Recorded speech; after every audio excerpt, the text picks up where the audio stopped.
வக்ஃப் என்றால் இறை சொத்து என்று பொருள். தன்னுடைய சொத்தை வக்ஃபோடு எழுதி வைக்கிறான் என்றால் அந்த சொத்து அரசுக்குரியதல்ல, தனியாருக்குரியதல்ல, அது இறைவனுக்குரியது என்று பொருள். வக்ஃப் ப்ராப்பர்ட்டிஸ் கவுன்சில், அதில் 10க்கும் மேற்பட்ட உறுப்பினர்களை அரசு நான் முஸ்லிம்ஸ், இஸ்லாமியர் அல்லாதவர்களை நியமிக்க அந்த சட்டம் இடம் தருகிறது. இது இஸ்லாமியர்களுக்கு மட்டுமே எதிரானது என்று நாம் கருதிவிடக் கூடாது. இது அரசமைப்பு சட்டத்திற்கு எதிரானது. அவர்கள் அரசமைப்பு சட்டத்தையே மதிக்கக்கூடியவர்களாக இருந்தால் தானே அதை பற்றி கவலைப்படுவார்கள். ஏதோ 3வது மொழி இந்தி கற்றுக்கொண்டால் நல்லது என்கிற அடிப்படையிலே வாதம் செய்கிறார்கள். இந்தியை தாய்மொழியாக கொண்டவர்கள் வேலை வாய்ப்பு தேடி தமிழ்நாட்டுக்கு வந்து கொண்டிருக்கிறார்கள். ஒட்டுமொத்த இந்தியா இந்தியை மட்டுமே பேசுகிற ஒரு தேசமாக மாற வேண்டும், அதுதான் அவர்களின் நோக்கம். இந்த பாசிச போக்கு நாட்டுக்கு ஆபத்து, ஜனநாயகத்திற்கு ஆபத்து, அரசமைப்பு சட்டத்திற்கு ஆபத்து. ஆகவேதான் நாம் எல்லோரும் இங்கே ஒரே மேடையில் இருக்கிறோம். தமிழ்நாடு முழுவதும் இன்றைக்கு மனிதநேய மக்கள் கட்சியின் சார்பில் அனைத்து மாவட்டங்களிலும் இந்த கண்டன ஆர்ப்பாட்டம் நடைபெற்றுக் கொண்டிருக்கிறது. பாசிச பாஜக அரசு வக்ஃப் சட்ட திருத்த மசோதாவை கடந்த ஆகஸ்ட் திங்களில் அறிமுகப்படுத்திய நாளில் இருந்து இதற்கு கடுமையான எதிர்ப்பை இஸ்லாமிய சமூகம் மட்டுமல்ல, காங்கிரஸ், இடதுசாரிகள் உள்ளிட்ட அனைத்து எதிர்க்கட்சிகளும் வலுவாக பேசி வருகிறோம். மக்கள் மன்றத்திலும் நாடாளுமன்றத்திலும் எதிர்ப்புகளை பதிவு செய்து வருகிறோம். திராவிட முன்னேற்ற கழகத்தின் சார்பில் உரையாற்றிய அப்துல்லா அவர்கள் நாடாளுமன்ற கூட்டுக்குழுவிலே என்ன நடந்தது என்பதை எல்லாம் இங்கே விரிவாக எடுத்துரைத்தார். எதிர்க்கட்சி உறுப்பினர்கள் முன்வைத்த கருத்துக்களை முற்றாக அவர்கள் நிராகரித்து விட்டார்கள். அந்த திருத்த சட்ட மசோதாவில் 66 திருத்தங்கள் முன்மொழியப்பட்டன. அதிலே எதிர்க்கட்சிகளின் சார்பிலே 44 திருத்தங்கள் முன்வைக்கப்பட்டன. ஆனால் அந்த 44 திருத்தங்களையும் அவர்கள் நிராகரித்து விட்டார்கள். நாடாளுமன்ற வரலாற்றில் இல்லாத ஒரு ஜனநாயக படுகொலை இந்த கூட்டுக்குழு கூட்டத்திலே நடந்தேறியது. எதிர்க்கட்சிகளை சார்ந்த உறுப்பினர்கள் அனைவரையும் இடைநீக்கம் செய்கிற அதிகாரம் நாடாளுமன்ற கூட்டுக்குழுவுக்கு இல்லை. ஆனால் ஜெகதாம்பிகா பால் அவர்களின் தலைமையிலான அந்த கூட்டுக்குழு திமுக உறுப்பினர்கள் உள்ளிட்ட எதிர்க்கட்சி உறுப்பினர்களை எல்லாம் வெளியேற்றிவிட்டு, இடைநீக்கம் செய்துவிட்டு, அவர்கள் முன்மொழிந்த 23 திருத்தங்களை மட்டும் ஏற்றுக்கொண்டு அதன் அடிப்படையில் அந்த அறிக்கையை மக்களவையிலே சமர்ப்பித்தார்கள், மாநிலங்களவையிலும் சமர்ப்பித்திருக்கிறார்கள்.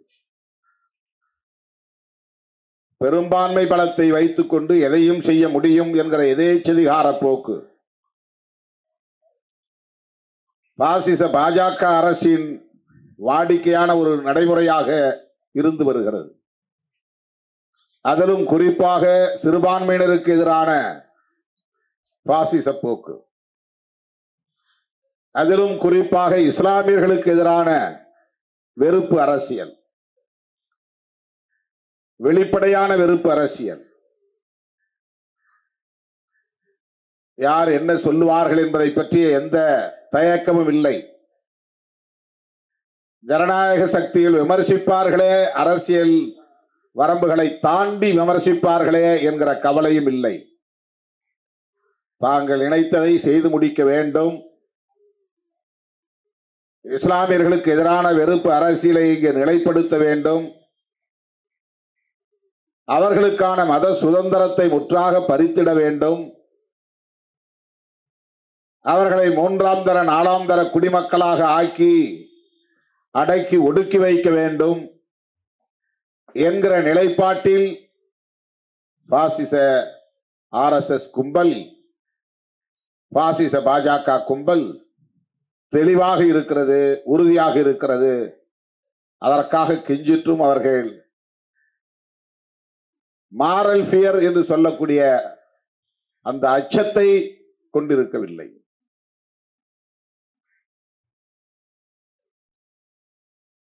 ஜனநாயகத்தின் மீதும் அவர்களுக்கு நம்பிக்கை இல்லை.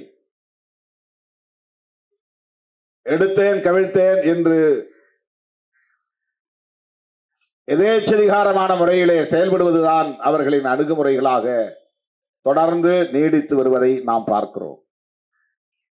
குடியுரிமை திருத்த சட்டம் அவர்களின் பெரும்பான்மை பலத்தை கொண்டு நிறைவேற்றிவிட்டார்கள். காங்கிரஸ், திமுக, இடதுசாரி கட்சிகள் உள்ளிட்ட அனைத்து எதிர்க்கட்சிகளும் கடுமையாக எதிர்ப்பு தெரிவித்த நிலையிலும் கூட அதை ஒரு பொருட்டாக எடுத்துக்கொள்ளாத நிலையிலே அதனை நிறைவேற்றிவிட்டார்கள். வழக்கத்திற்கு மாறாக ஜம்மு காஷ்மீர் பிரச்சனை தொடர்பான மசோதாவை திடுமென அவையிலே அறிமுகப்படுத்தினார்கள். எந்த சட்ட மசோதாவை அறிமுகப்படுத்துவதாக இருந்தாலும் மக்களவை உறுப்பினர்களுக்கும் அல்லது மாநிலங்களவை உறுப்பினர்களுக்கும் முன்கூட்டியே அவற்றை அளிக்க வேண்டும். அவர்கள் பார்ப்பதற்கு, படிப்பதற்கு வாய்ப்பு தர வேண்டும். அதிலே திருத்தம் சொல்வதற்கும் அவர்களுக்கு உரிமை உண்டு. அதற்கு வாய்ப்பு தர வேண்டும். இதுதான் நாடாளுமன்ற நடவடிக்கை மரபுகள். ஆனால் ஜம்மு காஷ்மீர் தொடர்பான மசோதாவை முன்கூட்டியே அறிவிக்காமல், உறுப்பினர்களுக்கு வழங்காமல், அவற்றை படிப்பதற்கு, கருத்து சொல்வதற்கு கூட வாய்ப்பு தராமல் திடுமென அறிவிப்பு செய்து அதை நிறைவேற்றி இன்றைக்கு நடைமுறைப்படுத்தி விட்டார்கள். இந்த மாநிலத்தை துண்டாடி விட்டார்கள். அவர்களின் உணர்வுகளை நசுக்கிவிட்டார்கள். சுதந்திரத்தை முடக்கிவிட்டார்கள். மத சுதந்திரத்தை. அதே போல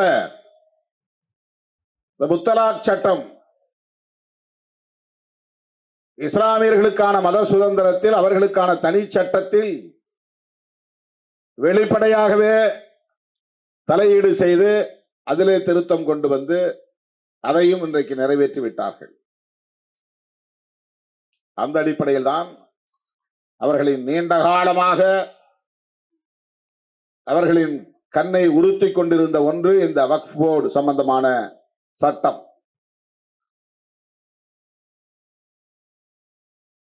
வக்ஃப் சொத்து மீதான பார்வை, அவற்றை தம் கட்டுக்குள்ளே கொண்டு வர வேண்டும். அரசாங்கத்தின் கட்டுக்குள்ளே கொண்டு வர வேண்டும். மத சுதந்திரம் என்கிற பெயரால் இஸ்லாமியர்களின் கட்டுப்பாட்டிலே அவை இருப்பதை அனுமதிக்க கூடாது என்கிற அந்த அடிப்படையிலே இந்த திருத்த சட்ட மசோதாவை கடந்த 2024 ஆகஸ்டிலே கொண்டு வந்தார்கள். காங்கிரஸ், திராவிட முன்னேற்ற கழகம், விடுதலை சிறுத்தைகள் கட்சி, இடதுசாரி கட்சிகள் எல்லோரும் மிக கடுமையாக எதிர்ப்பு தெரிவித்தோம்.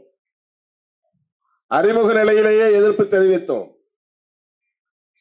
அந்த எதிர்ப்பின் காரணமாகத்தான் வழக்கம் போல அது நாடாளுமன்ற கூட்டுக்குழுவுக்கு அனுப்பப்பட்டது.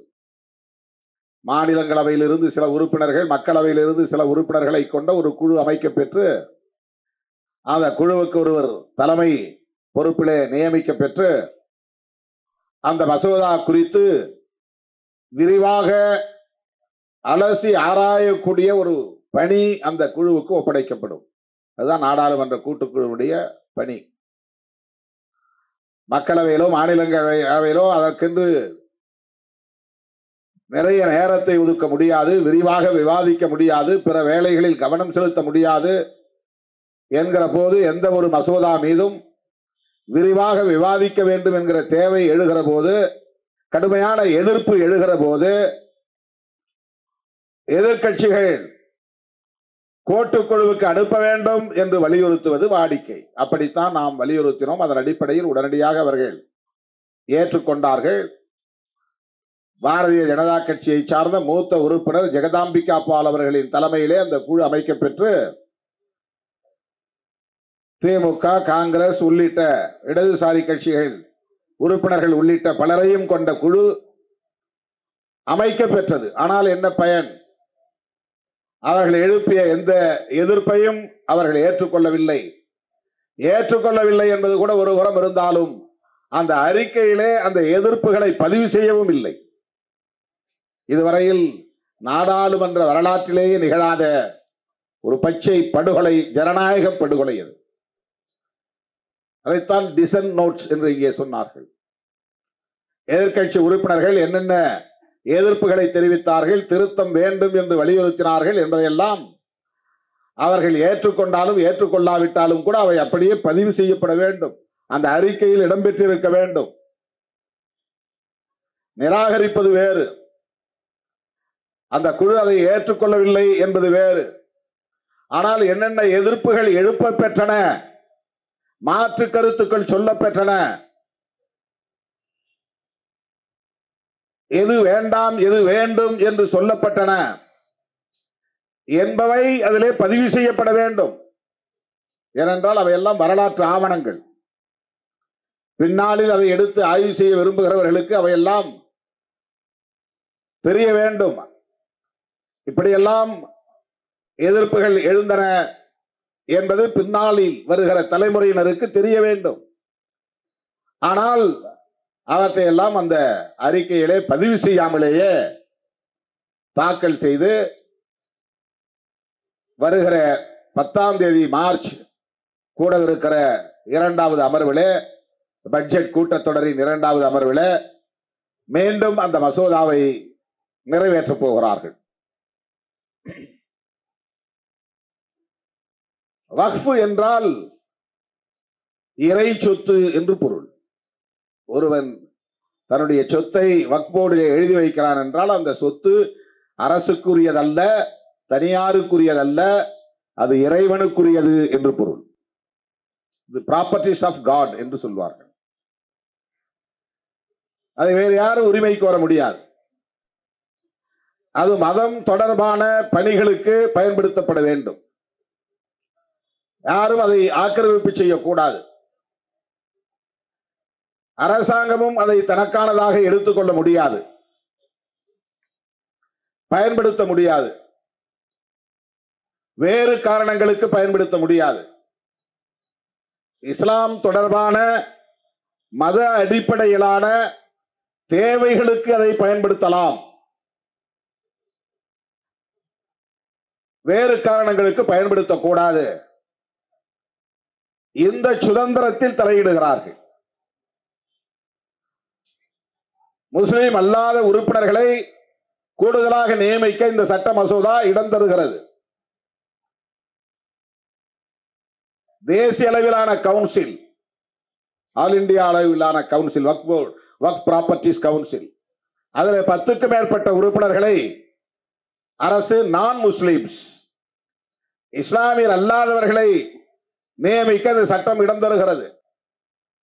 மாநில அளவிலான வக்ஃப் போர்டு அதில் குறைந்தது 2 பேரை, இஸ்லாமிய அல்லாதவர்களை நியமிப்பதற்கான அதிகாரத்தை தருகிறது, உரிமையை தருகிறது.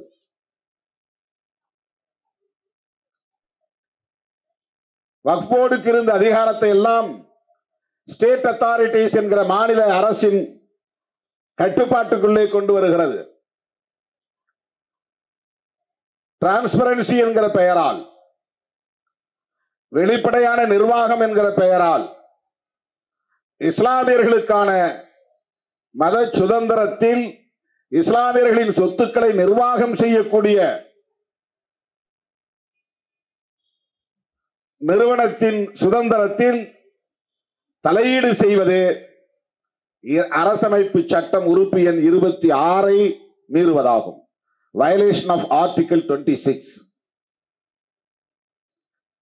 இது அரசமைப்பு சட்டத்திற்கு எதிரானது. அவர்கள் அரசமைப்பு சட்டத்தையே மதிக்கக்கூடியவர்களாக இருந்தால் தானே அதை பற்றி கவலைப்படுவார்கள். என்றைக்கு அவர்கள் அரசமைப்பு சட்டத்தை ஒரு பொருட்டாக மதித்திருக்கிறார்கள்? ஊர் மெப்பனைக்காக அரசமைப்பு சட்டத்தை வணங்குவது போல் நாடகம் ஆடுகிறார்கள். அரசமைப்பு சட்ட நாளை கொண்டாடுகிறார்கள். அந்த சட்டத்தை வகுத்தளித்த புரட்சியாளர் அம்பேத்கரின் பிறந்த நாளை, நினைவு நாளை கடைபிடிக்கிறார்கள். இவையெல்லாம் மக்களை ஏய்ப்பதற்கான ஒரு நாடகமே தவிர அவர் வகுத்தளித்த அரசமைப்பு சட்டத்தை அவர்கள் ஒருபோதும் மதித்ததில்லை. இப்படிப்பட்ட இந்த நடவடிக்கை என்பது இது இஸ்லாமியர்களுக்கு மட்டுமே எதிரானது என்று நாம் கருதிவிடக் கூடாது. பாரதிய ஜனதா மற்றும் RSS கும்பலின் இந்த பாசிச போக்கு நாட்டுக்கு ஆபத்து, ஜனநாயகத்திற்கு ஆபத்து, அரசமைப்பு சட்டத்திற்கு ஆபத்து. ஆகவேதான் நாம் எல்லோரும் இங்கே ஒரே மேடையில் இருக்கிறோம். ஒரே தேசம், ஒரே கலாச்சாரம் என்பது இந்த நாடு ஒற்றுமையாக ஒரே நாடாக இருக்க வேண்டும் என்கிற ஒரு மாயையை உருவாக்குகிற ஒரு பொய்யான முழக்கம் அது. ஒரே கலாச்சாரம் என்றால் ஒரே மதம் என்று பொருள். ஒரே மதம் என்றால் அவர்களின் பார்வையில் எது மதம்? அப்படி என்றால் பிற மதங்களை அவர்கள் அழித்தொழிக்க திட்டமிடுகிறார்கள், பிற மதங்களின் சுதந்திரத்தை அழித்தொழிக்க திட்டமிடுகிறார்கள், பிற மதங்களின் கலாச்சாரத்தை அழித்தொழிக்க திட்டமிடுகிறார்கள். மிகவும் ஆபத்தான ஒரு கொள்கை நிலைப்பாடு. அந்த அடிப்படையில் தான் ஒரே தேசம் ஒரே மொழி என்கிற நிலையை உருவாக்க முயற்சிக்கிறார்கள். ஏதோ மூன்றாவது மொழி இந்தி கற்றுக்கொண்டால் நல்லது என்கிற அடிப்படையிலே வாதம் செய்கிறார்கள். இந்தி கற்றுக்கொண்டவர்கள் அனைவருக்கும் வேலை வாய்ப்பு கிடைத்துவிடும் என்பதை போல ஒரு தோற்றத்தை உருவாக்குகிறார்கள். இந்தியை தாய்மொழியாக கொண்டவர்கள் வேலை வாய்ப்பு தேடி தமிழ்நாட்டுக்கு வந்து கொண்டிருக்கிறார்கள். இதுதான் யதார்த்தமான நிலை. அவர்களின் நோக்கம் எதிர்காலத்தில் ஒட்டுமொத்த இந்தியா இந்தியை மட்டுமே பேசுகிற ஒரு தேசமாக மாற வேண்டும். அதுதான் அவர்களின் நோக்கம். எதிர்காலத்தில் இந்தியாவில் இந்து மதம் மட்டுமே ஒரே மதத்தை கொண்ட ஒரு தேசமாக இருக்க வேண்டும். அதுதான் அவர்களின் நோக்கம். ஒரே கலாச்சாரத்தை கொண்ட தேசமாக இது இருக்க வேண்டும். அதுதான் அவர்களின் நோக்கம். மதம் சார்ந்த தேசமாக இந்த தேசத்தை அறிவிக்க வேண்டும். அதுதான் அவர்களின் இறுதி லட்சியம். அப்படிப்பட்ட அந்த நோக்கோடு அவர்கள் செயல்படுவது என்பது பாசிசத்தின் வெளிப்பாடு.